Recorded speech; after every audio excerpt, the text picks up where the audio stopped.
Tangis pilu suami di Indramayu lihat istri dan bayi pertamanya meninggal di depan mata, diduga akibat malapraktik. Pihak rumah sakit buka suara.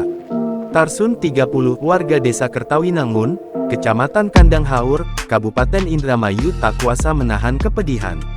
Istrinya, Kartini, 23, dan anak pertamanya meninggal dunia saat persalinan di RSUD Masentot Patrol Indramayu pada Selasa tanggal 19 Desember tahun 2023 sekitar pukul 22 waktu Indonesia Barat.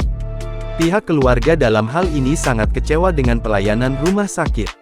Keluarga menduga terjadinya malapraktik yang dilakukan RSUD Masentot Patrol Indramayu.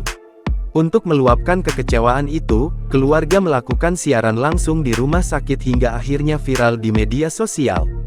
Hari ini, keluarga juga membawa pengacara untuk melaporkan kasus tersebut ke Polres Indramayu, Rabu tanggal 20 Desember tahun 2023. Dalam video berdurasi 21 menit 16 detik yang beredar tersebut, Tarsun hanya mampu terduduk lemas menerima kenyataan pahit tersebut sembari bercucuran air mata.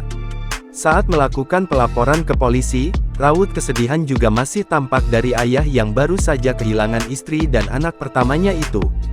Pas sampai RS Masentot Patrol itu sama sekali gak dilayani, nyampe 2-3 jam baru ditangani, itu juga sebentar, ujar dia kepada tribuncirebon.com di Polres Indramayu. Pada kesempatan itu, Tarsun berulang kali mengungkapkan kekecewaannya perihal kejadian yang menimpa istri dan anaknya. Tarsun berharap, kasus tersebut bisa diusut tuntas oleh pihak kepolisian. Suti, saudara korban yang sekaligus perekam video juga ikut menjelaskan. Selain pelayanan yang buruk, penanganan yang dilakukan 3 bidan rumah sakit yang menangani korban juga buruk.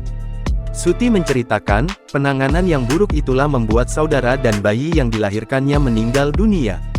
Pihak RSUD Masentot Patrol Indramayu, akhirnya buka suara terkait dugaan tersebut.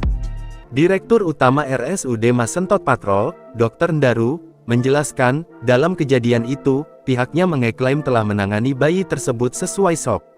Ia pun menjelaskan kronologi sebenarnya dari kejadian tersebut. Ndaru menjelaskan, di RSUD Masentot Patrol, pasien kemudian dilayani sesuai prosedur medis yang semestinya. Pihaknya juga mengeklaim sudah melakukan upaya maksimal untuk menyelamatkan ibu dan bayinya tersebut.